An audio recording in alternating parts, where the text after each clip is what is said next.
Hi, my name is Lila Arden. I'm 29 years old and I work as a veterinary assistant. Most days, my hands smell faintly of antiseptic fur and ink from the notes I keep. I write things down the way some people pray, ritual, steady, almost superstitious. And maybe that's why I noticed it. Not the laughter. Not the playlist humming in the background. Not even the way my sister Maris lifted her glass like she was auditioning for the cover of a lifestyle magazine. What I noticed was the bowl. Porcelain, white, flawless, deliberately chosen. Maris leaned across the table and set it down in front of me as though placing a prop on a stage. "This one's for you," she said. Her tone was easy, but her eyes flickered toward the guests, making sure they caught the moment. I had Alma prepare it special. The room glowed with candlelight. Silverware glimmered like teeth. I picked up the spoon. The surface of the broth trembled slightly. Steam curled upward, carrying a scent that made me hesitate. It wasn't rotten, not spoiled, but not quite what it should have been. I've spent years learning to trust my nose-sick dog's tainted feed medications past their date. This was like that, not wrong enough to shout, but wrong enough to whisper. My stomach tightened before my mind even had words for it. I stirred once, slow, watching the liquid swirl. Maris tilted her head, waiting. She was smiling, but it was the smile she saved for photographs, meant for the lens, not for me. I didn't eat. Instead, I shifted the bowl, sliding it with a small laugh toward Theo, her husband seated at my side. "You try it," I said as though it were generosity, not suspicion. Theo never refuses kindness. That's what makes him both lovable and doomed. He smiled grateful and took the spoon from my hand. He blew gently, sipped, and nodded approval like a polite guest at his own table. The conversation swirled around us. Crispin at the head cleared his throat to make some observation about vintage wines. Mother giggled, brushing off a comment that might have turned sharp. Miri reached for bread, and Alma caught her wrist, just in time, murmuring something about butter stains. The hum of normalcy wrapped around the table like a heavy cloth. But my eyes never left Theo. At first, nothing. He laughed at one of Maris's staged remarks, dabbed his lips with the linen napkin, refilled his glass. 20 minutes. Then 25. His hand faltered slightly as he reached for the salt. His smile twitched. A thin sheen of sweat rose at his temples. I saw it before anyone else, the subtle slack in his jaw, the tremor in his fingers. 30 minutes. Theo's glass tipped water, spilling onto the polished wood. The sound was loud enough to pull every eye. His body swayed knees, striking the underside of the table. Cutlery clattered. His chair scraped back in a violent jerk before collapsing under his weight. And then silence. The kind that feels like the whole room is holding its breath. Maris's face froze, her smile still stretched, but her eyes wide, calculating. Mother's laugh died in her throat, a strangled half-sound. Crispin pushed back his chair hands, spread as though even his neutrality could stop what was happening. Miri's small voice cut through the hush. "Why did Uncle Theo fall?" Alma was already moving sharp and precise, as though she had been waiting for this moment. I sat still, my hands folded in my lap, the porcelain bowl resting empty in front of me. The steam had faded. Only the faint metallic trace of its scent remained. That wasn't the beginning. That was the moment the mask fell. Families don't shatter in storms. They fracture in whispers in the bent corner of a name card in the scent of a broth that isn't quite what it should be. And that's how the story began. A family table tells the truth before anyone speaks. Chairs don't lie. When I walked into Maris's backyard that evening, the glow of string lights made everything look golden. But gold is a surface. Underneath, there are always cracks. The table was long dressed in linen glasses lined up like soldiers ready for inspection. Every place had been perfectly staged. Parents in the center, Crispin at the head like some appointed judge, Maris and Theo. Together, their silhouettes sharpened by candlelight. Even little Miri with her booster cushion tucked neatly between adults. All the seats were taken. Every story accounted for. Every frame filled. Except mine. I stood there waiting for acknowledgement. None came. Maris glanced up, her lips curved into a smile she had practiced 1,000 times, a smile that was smooth but hollow like porcelain with nothing inside. She tilted her head toward Alma. "Bring one of the folding chairs," she said, not as an apology, not even as a correction, but as though this had been the plan all along. Alma returned with a chair that didn't belong, metal chipped at the edges, its legs uneven. She dragged it across the stone patio and set it half in shadow at the far end of the table. The sound scraped against me as much as the concrete. That was my seat. Not prepared, not reserved. Just pulled out of storage like an afterthought. I sat down anyway. Then came the food. Plates passed from hand to hand, thin paper patterned with faded florals, flimsy enough to bend under the weight of dinner. Mother laughed about how much easier cleanup would be this way. Her voice, a careful veil, stretched over the moment, trying to make disposable sound charming. Everyone smiled. Everyone accepted. Paper for all. Except me. In front of me, Maris set down a bowl. Not paper. Porcelain. White. Heavy. Gleaming beneath the lights. She placed it with both hands, deliberate like a gift, or maybe like a mark.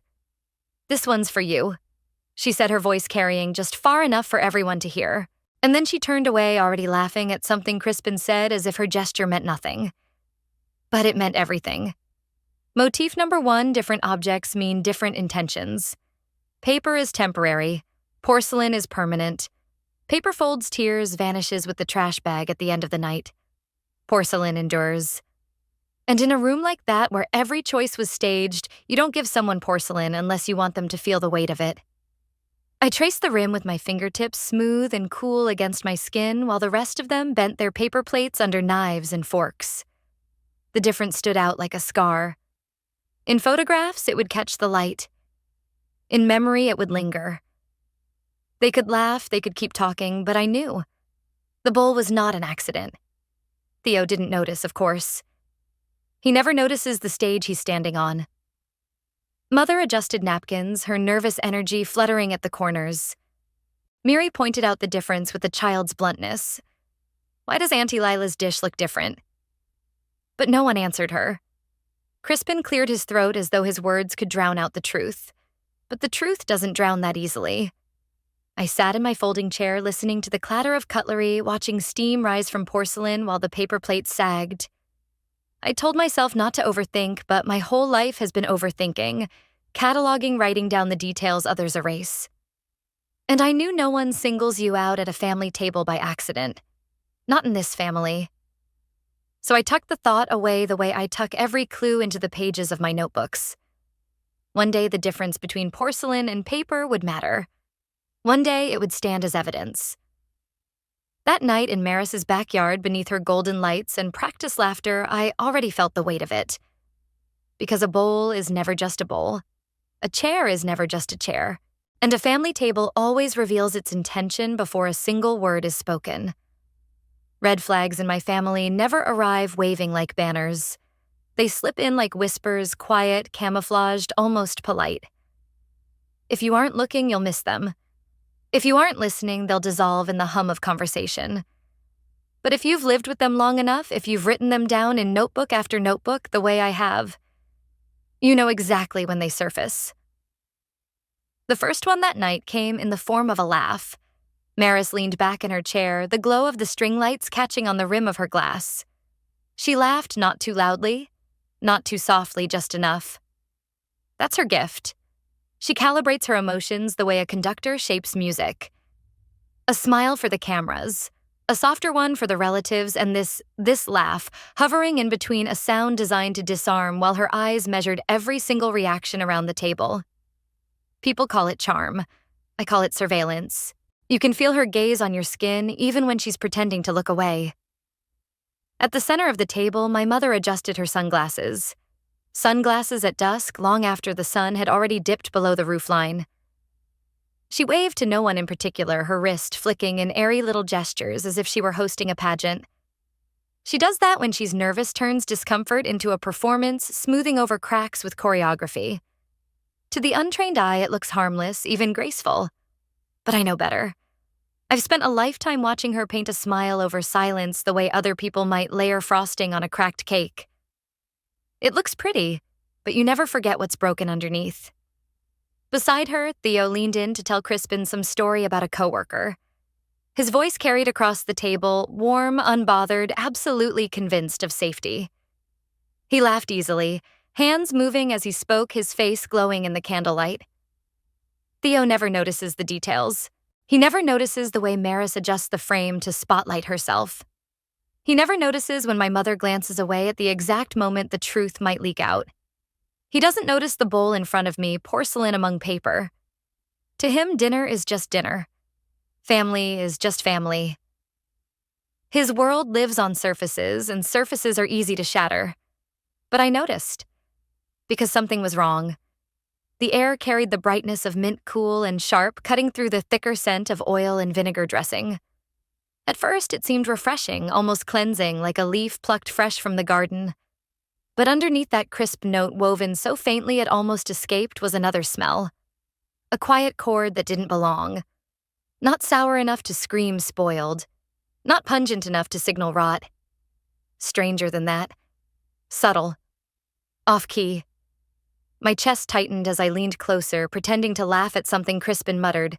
The smell was there again, faint but steady like an echo you couldn't place. My instincts sharpened. Years of tending to animals, of sniffing out infections before they showed on lab tests, of catching the faint shift in a dog's breath before fever set in, all of it told me this wasn't right. Maris caught my eye across the table. She smiled. Just enough. Mother waved her hand, her bracelets jangling. "Isn't this lovely?" She said, her voice floating above the table like perfume. Theo laughed at his own joke, unaware of the way sweat had started to gather along his hairline. And me, I sat in my folding chair, the porcelain bowl anchored in front of me, my fingers tracing the rim like it was evidence. Because it was. Miri, small and oblivious, leaned forward on her booster seat, eyes wide. "Why does Auntie Lila's dish look different?" She asked, her voice cutting through the laughter like a blade. Silence followed for a breath. Then Maris filled it with another laugh, smooth, deliberate, redirecting the attention away. Alma glanced at me from the corner, her expression unreadable, as if she had already recorded the whole thing in her memory. I forced myself to breathe slow and steady, but the wrong note in the air clung to me. Mint oil vinegar and something else. Something misplaced. That was the red flag. Not the folding chair. Not the bowl. Those were props. The real warning came in the scent, quiet but insistent, asking me if I had the courage to name it out loud. I didn't. Not yet. Instead, I locked it in my memory, another entry in the archive I've been building my whole life. A smell. A laugh. A gesture. A chair. They think these things vanish after the night ends, but I carry them with me, stitched into the record of every wrong turn this family has ever taken. Because in my world, red flags don't shout. They whisper. And the only question is, who else is listening? Have you ever sat at a family dinner and caught a scent that made you freeze? Not because it was spoiled, but because it was wrong. If you have press 1, if not press 0. It only takes a small adjustment to change the entire picture. People think betrayal announces itself in thunderclaps, but more often it slips in under the guise of etiquette. A fork shifted half an inch. A napkin folded twice instead of once. A bowl exchanged with the grace of a hostess gesture. That's how I did it. That's how I moved the porcelain away from me and placed it in front of Theo. I didn't make a scene. I didn't frown or gasp or push it away. I simply reached across as though tidying the table and slid the bowl toward him while lifting the paper plate into my place. My movements were practiced subtle, so ordinary it could have passed for courtesy. To anyone watching, it looked like I was adjusting cutlery, making space, being helpful. That's the trick. You don't survive in this family by shouting. You survive by making edits no one else is supposed to notice. But Maris noticed. For just a breath, 0.3 of a second, her smile faltered. Her eyes flicked down to the bowl, to my hands, to Theo's casual acceptance of the trade. Then she recovered. Her lips curled again, her laugh re-entered the air, and to anyone else it looked seamless. But I had seen it. That tiny pause. The first crack in the glass. I counted silently in my head. 1, 2, 3. Theo lifted the spoon. He blew gently over the surface, the steam curling against his cheek, and took a sip without hesitation. His throat worked once, twice. He smiled, nodded, even reached for bread to accompany the taste. Around him, conversation rolled on like nothing had changed. Crispin was talking about some legal dispute in a tone of mock authority. Mother was smoothing the edge of the tablecloth as if straightness equaled harmony. Miri was whispering something to Alma, who listened without ever breaking her watchful silence. But my focus was fixed on Theo. He laughed at one of his own remarks, voice steady, but then it caught. Just a small cough tucked into the sound of silverware scraping across paper plates. Harmless, almost forgettable. Except I was waiting for it. Another cough. His hand came up to cover his mouth. He waved it off, still smiling, assuring everyone it was nothing. But the rhythm had shifted. His breathing came shorter, his voice thinner. He reached for his glass, swallowed quickly, and tried to pick up where he had left off. The room didn't change, not yet. Everyone else carried on as though his cough was just a tick, a speck of food gone down the wrong way. But I sat perfectly still, my paper plate balanced before me, the porcelain gleaming in front of him. I could feel the air thickening with the weight of what was about to happen. I thought of the notebook stacked in my drawer, filled with details just like this, pauses in conversation, glances too sharp, laughter held half a beat too long. This was another entry, another piece of evidence. And once you start cataloging, you can never stop. Theo coughed again, harder this time, the sound scraping raw at the back of his throat. A knife slipped from his fingers and clattered against the table. Mother froze for half a second before she smoothed her features into something gentle, reassuring, as though nothing serious could ever happen under her roof. Crispin leaned back, murmuring something about water. Maris's laugh grew brighter, sharper, desperate to cover the noise. But I had already seen her hesitation. That pause when I moved the bowl. That fraction of a second when her mask slipped. Theo pressed a napkin to his lips, his chest tightening, his eyes watering. And me, I sat in silence, every muscle still counting the rhythm inside my own head. 1, 2, 3. The cracks were beginning. In families like mine, destruction doesn't arrive all at once. It arrives in whispers, in coughs, in glances. It arrives when porcelain moves across a table and lands in front of the wrong person. And once it starts, there is no stopping it. The sound of coughing sharpened, rattling at the edges of the table until no one could pretend it was nothing. Theo's shoulders heaved once, twice, his napkin pressed hard against his mouth. His face flushed red, then pale. The rhythm of conversation fractured. Silverware stilled. The hum of stage laughter evaporated into silence. Chairs scraped against stone, abrupt and panicked. Forks clattered against paper plates, a metallic chorus of alarm. Someone gasped. Someone else muttered his name as though saying it aloud could tether him back into composure. But the truth was already unraveling.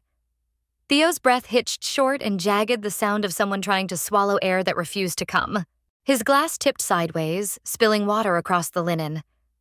Alma reached instinctively to clear it, but her eyes stayed fixed on him, wide and unblinking. Maris leaned in voice, cutting through the noise, bright and controlled. "It must be almonds," she said quickly, her tone sharp with the certainty of a woman desperate to give the chaos a name. "He must be allergic. That's all. Allergic." As if a single word could account for what was happening in front of us. As if labeling it could erase the truth. I kept my voice flat. Since when? The words dropped into the silence like stones into still water. Maris froze for a fraction of a second, her eyes darting to me, but I didn't blink. I didn't soften. "He eats a mixed nut bowl every morning," I said. "Walnuts, almonds, cashews. Every day before work." No one answered. Theo coughed again, harder, his chair screeching across the patio as he jerked backward. The scrape of metal legs against stone rang out like a warning siren. Crispin pushed up from the head of the table, his voice fumbling with instructions no one followed. Mother fluttered her hands, reaching and retreating bracelets jangling in nervous rhythm. Mary stared wide-eyed, whispering Uncle Theo again and again, her small voice a needle threading through the panic. The spoon slid from Theo's hand, striking porcelain with a sound so sharp it split the air. It bounced once against the stone, ringing in a pitch that clung to the silence that followed. That sound would stay with me, the proof of an object abandoned mid-motion. I kept watching. My heart hammered, but my face stayed still. Because beneath the noise, the gasps, the scrambling, the reassurances, there was something else. Maris's eyes too bright, too alert. The pause before her laugh returned. The way she named almonds as if she had rehearsed it, as if she had a script ready before the scene unfolded. Alma stepped forward, her hand steady on Theo's shoulder, grounding him. She murmured something low, meant only for him, but her glance flicked once toward me, deliberate, as though acknowledging what I already knew. Everyone else looked away. That's what families do in moments like this. They avert their eyes. They smooth napkins. They whisper explanations. They latch onto words like allergy because it's easier than facing what lingers underneath. But I don't look away. I write it down, even if only in the silence of my own mind, the scrape of a chair, the clang of a spoon, the lie hidden inside my sister's quick diagnosis. Evidence layered and quiet, waiting to be called by its real name. And as Theo struggled for breath as the table fractured into chaos, I sat still in my folding chair. My paper plate untouched, my gaze steady. Because someone had to keep watching. Someone had to remember the details while everyone else pretended not to see. That night, the moment Theo's spoon hit the floor, I understood the truth doesn't collapse with a crash. It collapses with a cough, a cover story, and the sound of a room full of people turning their eyes away. When the sirens finally faded into the distance, the silence they left behind felt heavier than the noise. The ambulance had swallowed Theo's straps, tightening around him, oxygen mask pressed against his face. Red lights flickered across the polished patio stones and then disappeared down the street, leaving us with nothing but the hum of the air conditioner and the clink of melting ice in glasses no one was drinking from anymore. Everyone else drifted back inside. Mother murmured reassurances to Miri, smoothing her hair, telling her everything was fine, even though her voice trembled at the edges. Crispin pulled out his phone, typing furiously, as though drafting an official version of events before the memory had even settled. Alma stacked plates steady, quiet, her eyes revealing nothing. And Maris stayed behind her gaze, locked on me. She was waiting for me to crack, to shake, to panic the way she would have had our positions been reversed. But I didn't. I sat in my folding chair at the edge of her perfectly staged backyard, the porcelain bowl gone now, leaving only the impression of weight on the linen. My paper plate was still empty. My hands were still. My breathing even. Inside my chest felt tight, but not from fear. From memory. From recognition. This wasn't the first collapse I'd witnessed, not the first staged explanation I'd been asked to swallow. Families like mine survive on illusions, and illusions survive on silence. But I don't silence easily anymore. Instead of trembling, I began to record. Not out loud, not on my phone, just in the catalog I've been building my entire life. Time 8:42 p.m.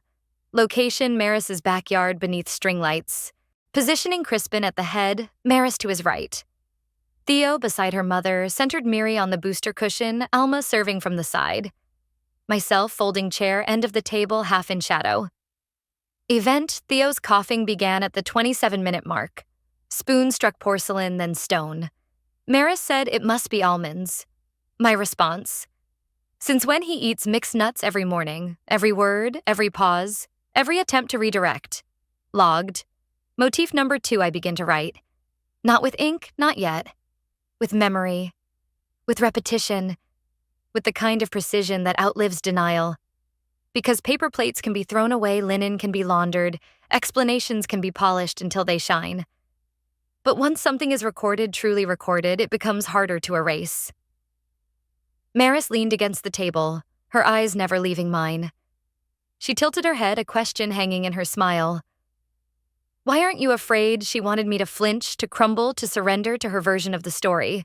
That's what she has always counted on, that I'd look away, laugh along, let her frame stand unchallenged. But I sat steady, listening to the low mechanical hum of the air conditioner as it pushed cold air into the night, listening to the hollow clink of ice melting in untouched glasses. I let those sounds anchor me while the silence stretched, while the performance crumbled. I didn't need to speak. Not yet. The power was in what I noticed, in what I carried with me. My role was not to intervene or to narrate.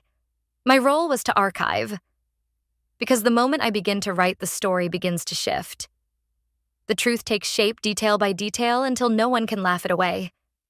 So I sat, hands resting lightly on my lap, the notebook of my mind filling line by line. Maris watched me, searching for weakness. She would find none. Because I don't shake anymore. I record.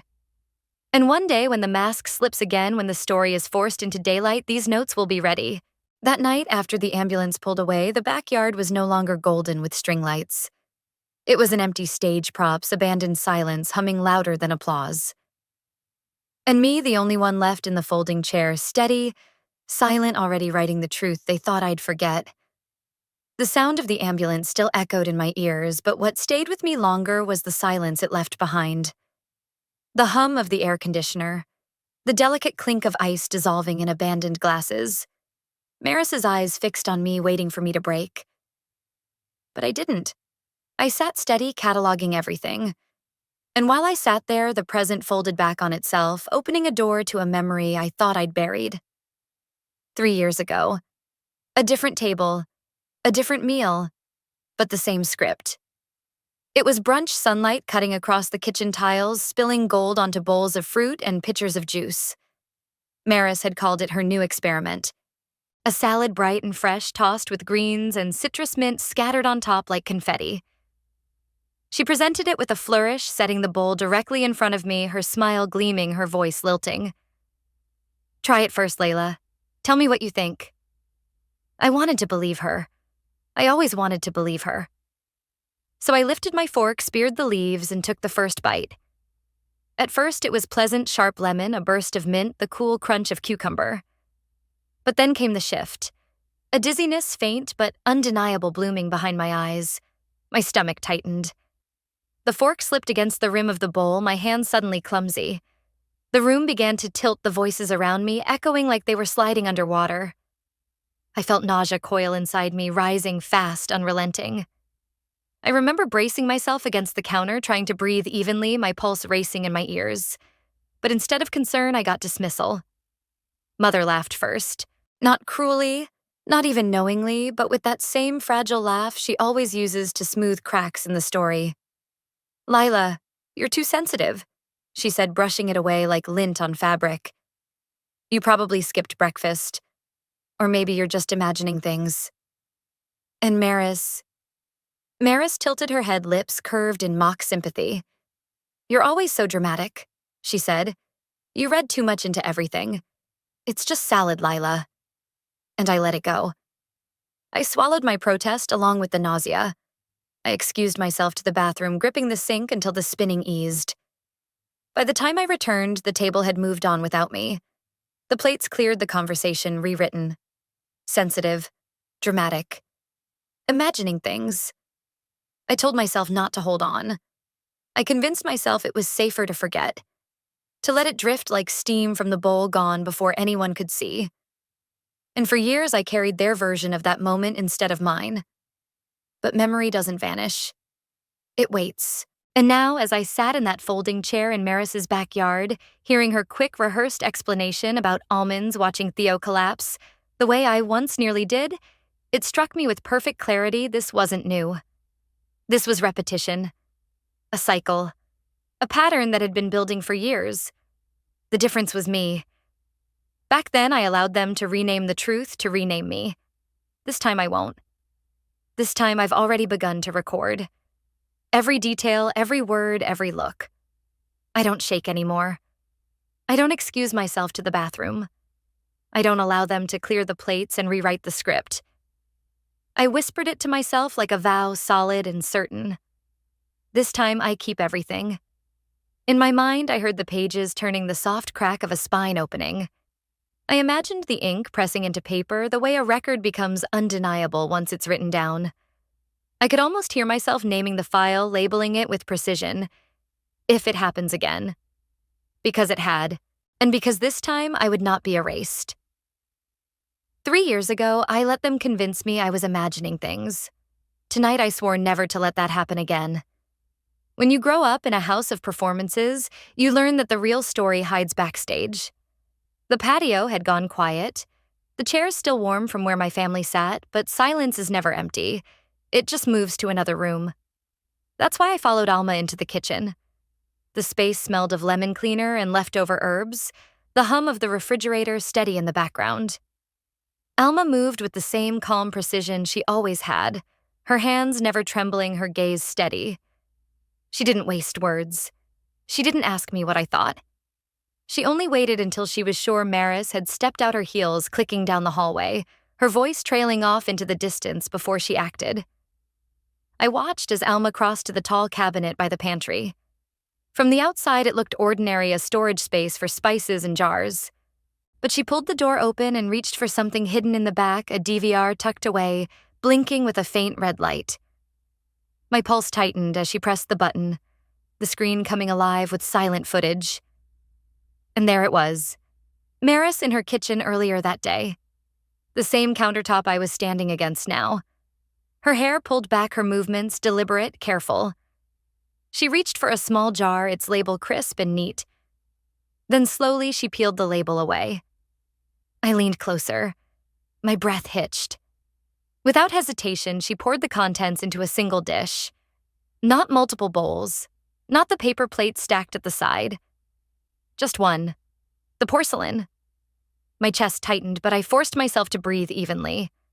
I refused to leap to conclusions. That's how they trap you, accuse you of hysteria, of reading too much into shadows. So I let my mind stay clinical the way Jonah had taught me, record don't accuse. The footage showed a transfer.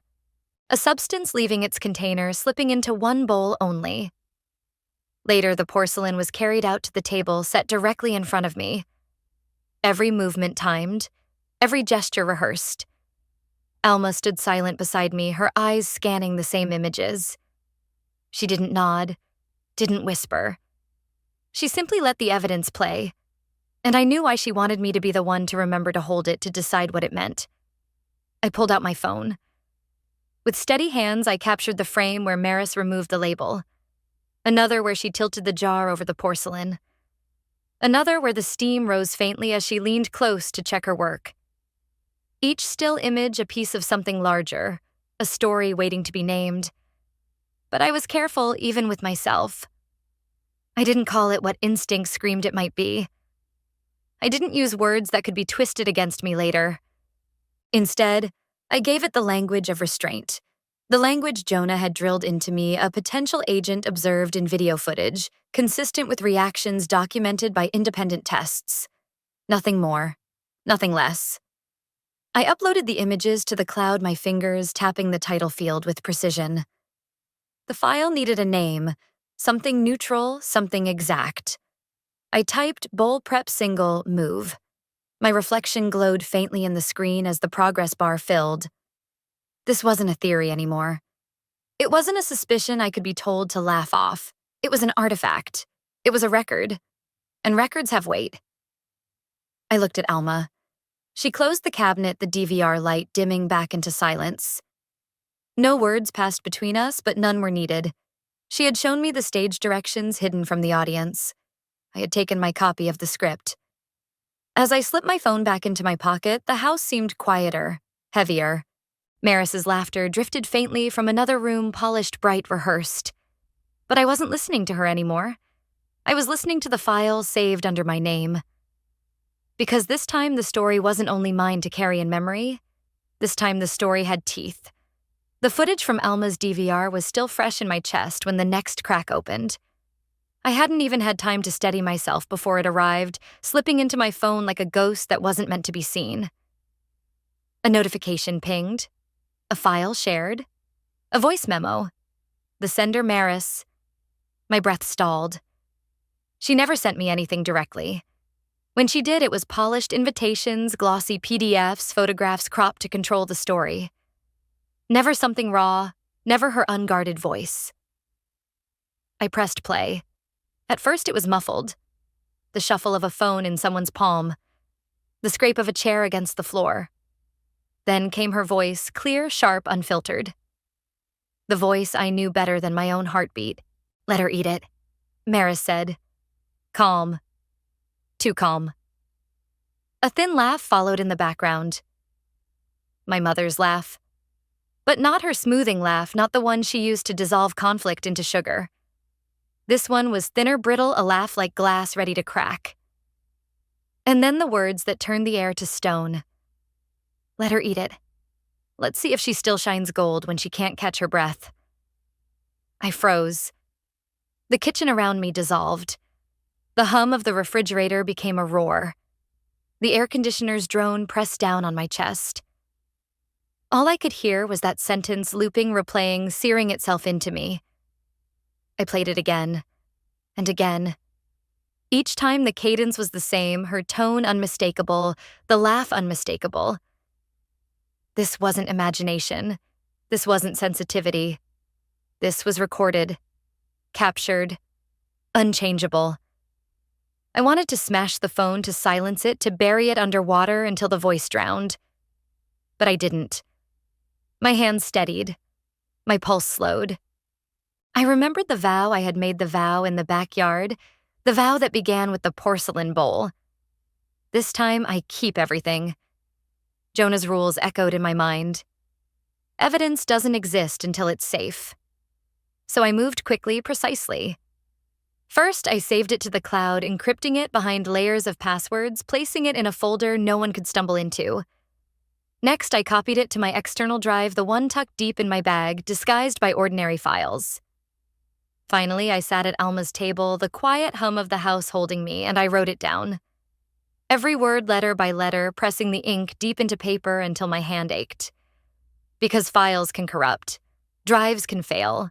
Clouds can be hacked. But paper is stubborn. Paper burns, but until it does, it resists erasure. 3 layers. 3 copies, 1 truth. When I looked at the page, the final sentence stared back at me, underlined twice in my handwriting. "Let her eat it. Let's see if she still shines gold when she can't catch her breath." That was her voice. That was my mother's laugh behind her. That was the evidence they would tell me I imagined if I didn't hold it in my hands. I folded the paper carefully, slid it into the notebook, already thick with notes from that nighttime stamped seating charts, every detail. This page was different. It wasn't just context. It was confession. I exhaled slowly, the sound sharp in the quiet kitchen. For the first time in years, I felt certainty heavy in my chest. Not suspicion, not paranoia. Certainty. This time they wouldn't erase me. But with certainty comes choice. The kind of choice that changes everything. And if you were in my place, if you had this recording, this sentence echoing in your ear, what would you do? Would you A. Release it immediately, tearing away the mask in one brutal move? Would you B. Keep it hidden, saved as insurance, a card to play when the stakes are highest? Or would you C. Stay silent, carrying it alone until silence eats you alive? Type A, B, or C. After the night of the ambulance, after the voice memo, the next act didn't happen in the house. It happened in a coffee shop. Neutral ground. Public enough for her to feel safe. Controlled enough for her to stage. Maris was already waiting when I arrived. She had chosen the corner table by the window where the afternoon light cut in slanted beams, catching in her hair like gold. To anyone passing by, she looked like a professional at ease, her blazer sharp, her smile perfectly tuned for casual conversation. But on the table in front of her lay a folder. The kind of folder you only bring when you intend to win. She tapped it once with her manicured nails as I sat down. "You remember this?" she asked, sliding it across the wood. I didn't touch it. But I knew what it was the moment I saw the worn edges, the faint discoloration where coffee had once spilled. Inside the old paperwork from years ago. The transfer of the lake house. The place where summers lived, where names were carved into dockwood, where laughter used to echo before it curdled. The signatures on those pages had always felt wrong to me, like a story rewritten without my consent. And now here it was, again dragged into the light, weaponized. Maris leaned closer, her smile tightening at the edges. These documents, she said, her voice low but cutting, they still exist. They can still speak. And so can I. From the folder, she slid out a photograph. Not recent. Old. Grainy edges, colors fading. Me caught mid-expression at some forgotten party, the angle unflattering, the context absent. To anyone who didn't know better, it could be twisted, reframed, cropped into something else. She placed it between us like a card on a table, her hand resting lightly on the image. "I wouldn't want people to see you like this," she murmured. "Stories have a way of sticking when you don't control them." Her words hovered, sweetened with false concern, but I heard the edge beneath. This was her strategy: control. The frame, control the narrative, keep me cornered. I didn't flinch. I didn't argue. I didn't touch the folder or the photo. I just sat back, listening to the clink of cups at the counter, the hiss of steam from the espresso machine, the murmur of strangers' conversations. Life went on around us, ordinary, unknowing. Then I looked at her and spoke, my voice flat, steady, unhurried. "You forgot to delete the memo." Her smile froze. For the first time that day, her mask slipped. Just a flicker. Her fingers twitched against the edge of the photo, the carefully staged weapon suddenly flimsy in her hand. I didn't say more. I didn't need to. The words hung there between us, heavier than any folder, sharper than any photograph. She knew exactly which memo. She knew what it contained. And she knew I had it. The roles shifted in that moment. She had come to the cafe expecting to hold power, to press me into silence with paper and images. Instead, I left her holding the fragments of old threats while I walked away with something she couldn't erase: her own voice, her own words sealed into evidence. Motif number 2 had already begun the archive. And now it wasn't just mine. It was hers too, whether she wanted it or not. I stepped out into the street, the sound of traffic folding over me, sunlight sharp against my skin. My hands were steady, my breath even. Behind me, Maris sat in her curated corner with her folder and her fading photo, but in my pocket, the memo waited. The real story. This time, I didn't need to argue. This time, silence was enough. Because sometimes the most powerful sentence you can say is the one that reminds them you left the mask lying on the floor and I picked it up. The folder on the cafe table was still fresh in my memory when the email arrived. It came the next morning, my phone buzzing against the nightstand before the sun had even risen. The sender's name flashed on the screen, one of those polished firms, the kind that survives on intimidation letters and billable hours. A name everyone recognizes. A name designed to make your stomach drop. I opened it. The subject line was sterile, notice regarding materials. The body was worse. Pages of language built to rattle, not to clarify. Phrases like potential defamation and distribution of altered documentation. Sentences so carefully padded with conditionals that they said everything and nothing at the same time. A threat disguised as neutrality. A hand extended, palm open, while the other already clenched into a fist. I read each word slowly, the rhythm of legalese heavy in my ears. They spoke of documents subject to revision, of potential liability for dissemination, of reputational consequences should these items circulate. They didn't name the memo. They didn't name the footage. They didn't even name me. But I knew who they were writing to, and I knew who had pulled the strings. Maris. Her fingerprints were all over it, not in ink, but in tone. The vague menace, the insistence on controlling the narrative, the refusal to state plainly what everyone knew. She had escalated from folders and photographs to the weight of an entire firm pressing down in my inbox. I didn't reply. Instead, I forwarded the email to Jonah. My message was short, stripped of emotion. Keep everything exact. Keep everything lawful. Keep every word neutral. Because I've learned that in families like mine, the truth doesn't just need to be spoken. It needs to be armored. If you show even a sliver of anger, they'll call you unstable. If you lace your words with grief, they'll call you fragile.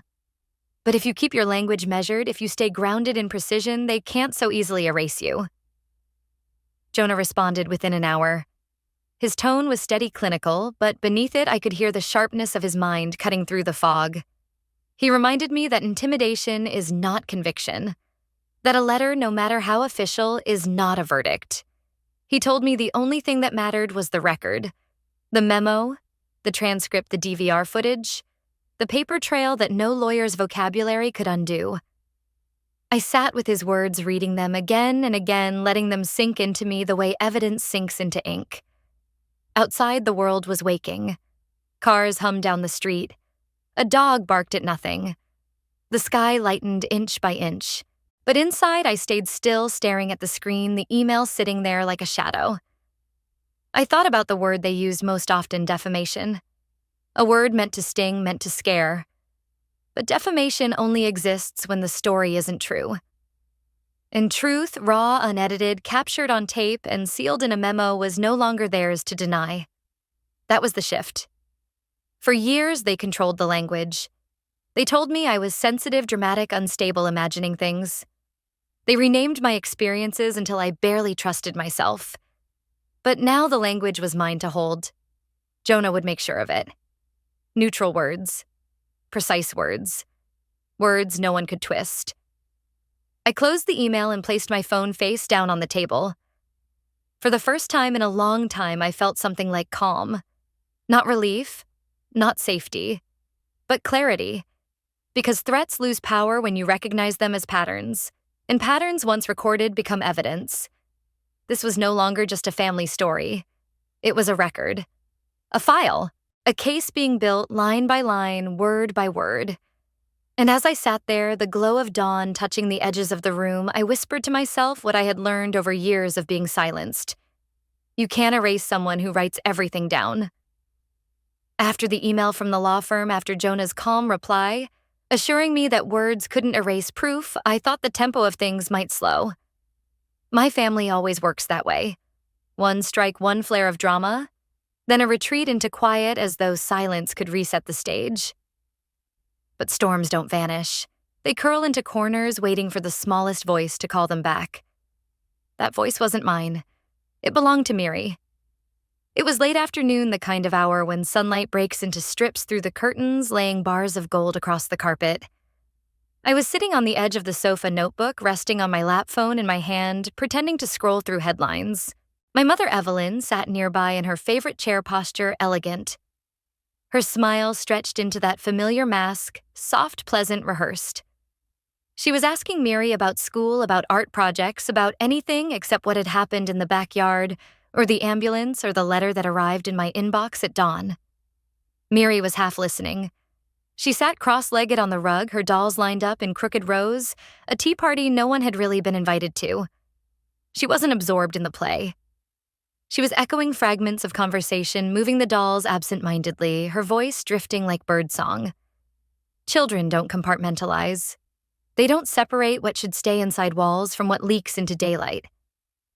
And that's when she said it. Clear, soft, almost bored, Mom said if Auntie Lila ate it, everything noisy would stop. The words slid out like nothing.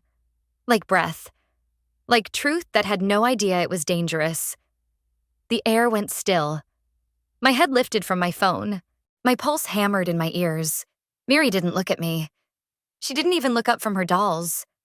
She just kept moving them, two figures colliding and falling sideways as though they were faint echoes of the adults around her. I turned toward Evelyn. Her smile cracked at the edges. For half a second, her face emptied, no mask, no laugh, only raw awareness. Then she caught herself. She didn't gasp. She didn't scold Miri. She didn't protest. She only pressed her palms together, slowly smoothing invisible creases, eyes lowered. She refused to meet my gaze. That was her answer. The betrayal wasn't in Miri's words. It wasn't even in Maris's. It was in Evelyn's silence. In families like mine, betrayal doesn't always arrive as a hand striking or a word shouted. It arrives as a choice. The choice to look away, to fold the truth into small shapes until it disappears, to let a child's accidental confession pass without acknowledgement as though pretending not to hear could make it unsaid. I sat very still, the notebook heavy on my lap. My throat ached, but my voice stayed locked inside. because this wasn't the first time. My whole life, Evelyn has been the one to laugh things off to sprinkle sugar on top of rot. And now, even when her granddaughter echoed the line like a bell rung too late, Evelyn chose stillness. She chose denial. Miri kept playing.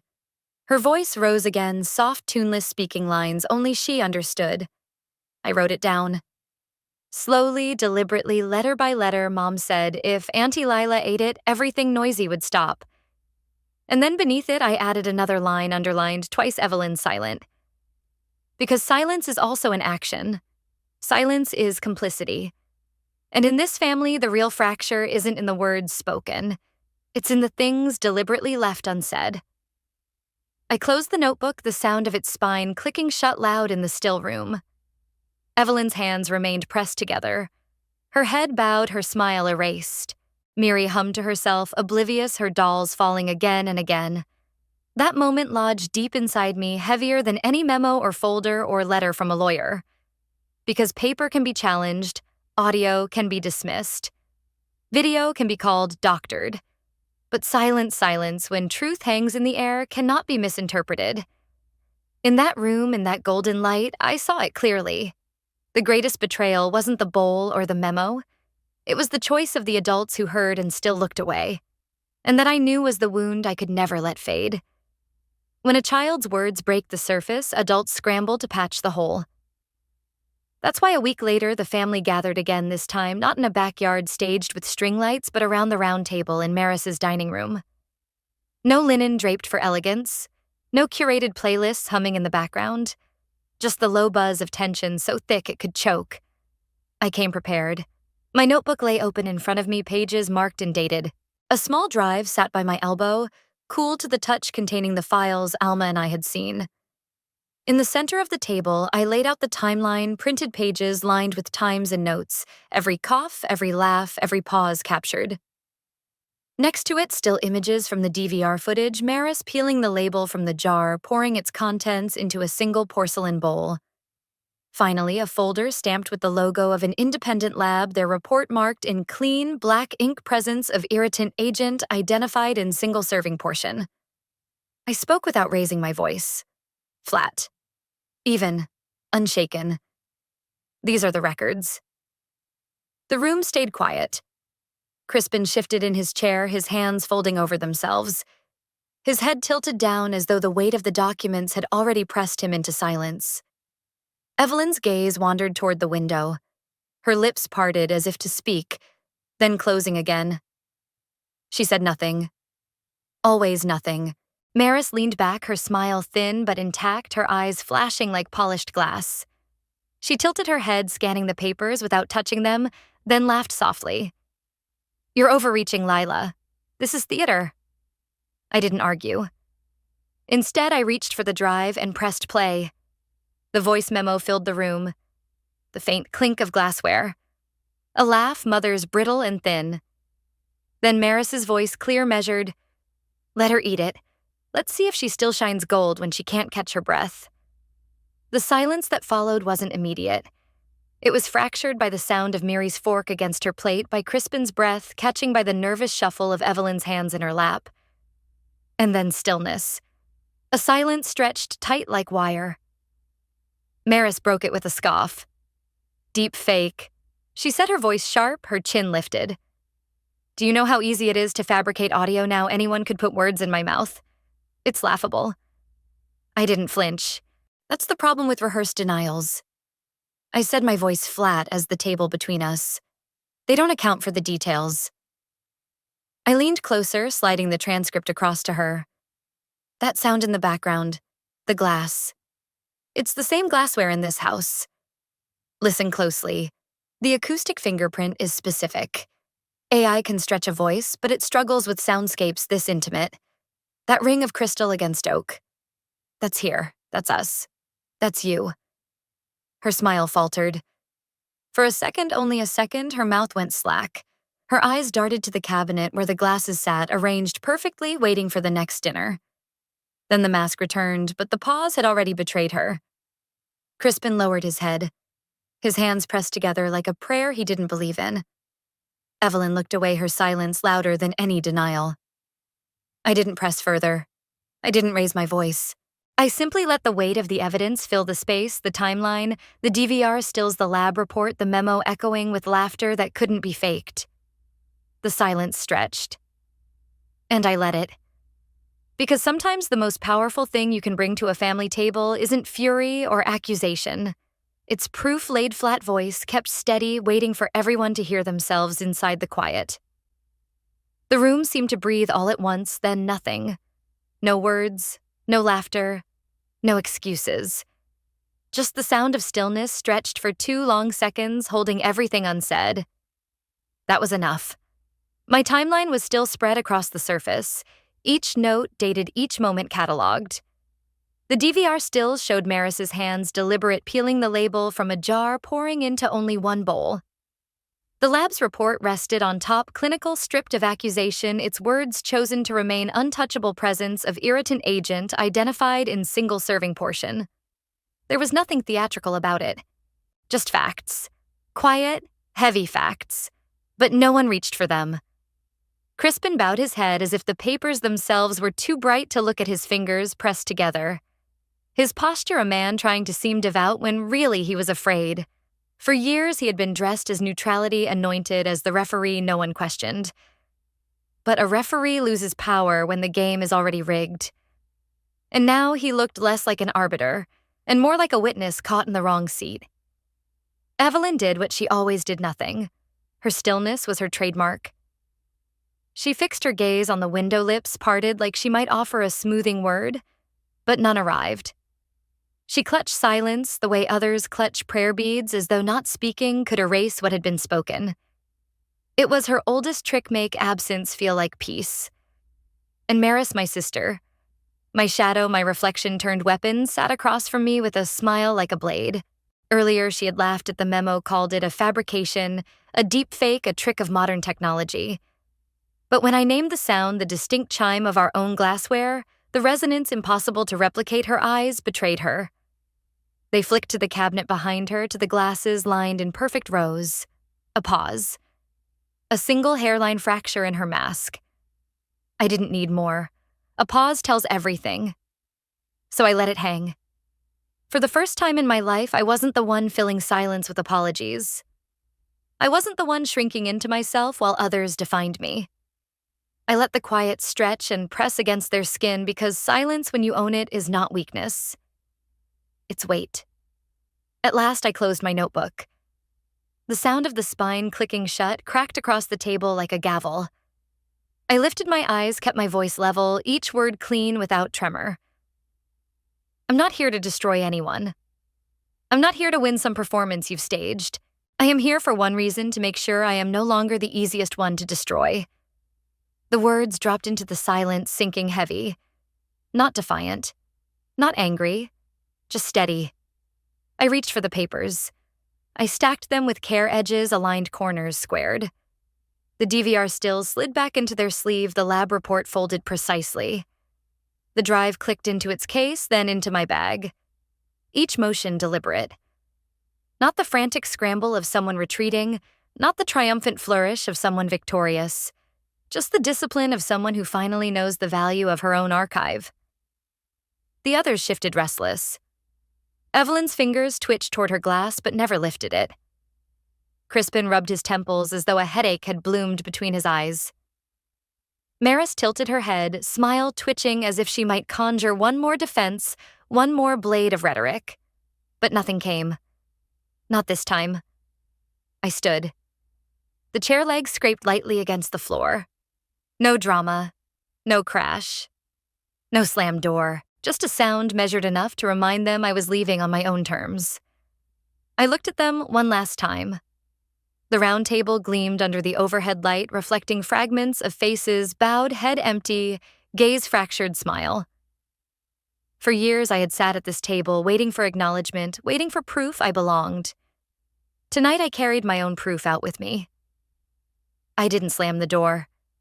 I didn't need to. Because survival in families like mine isn't about conquering anyone else. It isn't about toppling thrones or rewriting history in blood. It is simpler, sharper. It is about refusing to be the one everyone agrees can be erased. That is enough.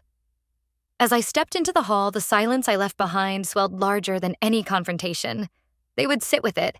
They would feel the weight of their own stillness. And me, I carried clarity. Not triumph. Not even relief. Just the clean certainty of knowing I did not vanish this time. I whispered the truth to myself as the door clicked shut behind me. I don't need to win against them. I only need not to lose myself. And now I want to ask you, because maybe you felt it too. Have you ever been told don't make it a big deal when all you were doing was protecting yourself? If yes, press 1. If not, press 0.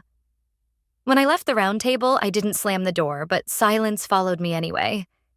It didn't end at the threshold of Maris's house. It trailed me down the street into the subway up the stairs to my apartment. It sat with me in the half-dark and the hum of the refrigerator and the pause between one breath and the next. That's the thing about silence. It travels. It lingers. It presses itself into spaces you thought were safe. For years, I believed silence was the only shield I had if I stayed quiet. If I let them smooth the story their way, maybe the fire would pass over me. Maybe survival meant invisibility. But silence isn't neutral. I learned that when the envelope arrived. It was plain, unmarked, slipped beneath my door before dawn. The paper was creased as if it had been folded and refolded, carried in someone's pocket, worried over, before finally being delivered. Inside was a single handwritten page. The ink slanted uneven, but I recognized it instantly. Theo. His words were short, but they hit harder than any lawyer's letter, harder than any stage smile Maris had ever delivered. Silence isn't neutral when the powerful define it as peace. I read it once, twice, 10 times. Each reading etched the truth deeper into me. That line was everything I had felt but never named. Evelyn's smile wasn't peace, it was complicity. Crispin's bowed head wasn't fairness, it was surrender. Maris's laughter wasn't confidence, it was cover. All of them had told me in their own ways that silence was the grown-up thing, the polite thing, the safe thing. But Theo, sweet surface-level Theo, who had nearly died in front of us, he was the one to name it. Plain silence protects no one except those already holding the pen. I sat at my desk, the notebook open in front of me. Its pages were crowded now. Timelines inked in my careful script transcripts, typed and taped photographs clipped to corners. It was more than a notebook. It was a record. A counterweight to all the years they told me my memory was fragile. My sensitivity excessive, my perception flawed. On the newest page, I pinned a printout of the porcelain bowl. White, unremarkable, ordinary, yet in its curve was the whole story. The object they had chosen for me. The object I had quietly passed on. Proof that difference is never accidental. Beside it, I wrote slowly, deliberately. Silence doesn't protect us from being erased. It hands the pen to someone else. I take back the pen. The words steadied me as I wrote them. Not shaky, not tentative. They carried weight. They carried finality. I pressed the pen harder than I needed to, as though carving the line into permanence. For the first time in years, I didn't feel like I was documenting pain. I felt like I was writing an oath. I closed the notebook. The cover snapped shut with a sound that was small but absolute. That night, I left my apartment folder tucked under my arm. The building's hallway was quiet, empty, echoing faintly with the buzz of fluorescent lights. When I reached the elevator, the doors opened with a soft chime. I stepped inside the metal walls, reflecting fragments of my face back at me. The doors closed.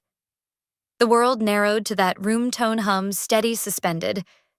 And then the sound faded as the elevator carried me forward, down a way. Not erased, not rewritten, not silent. This time the record is mine.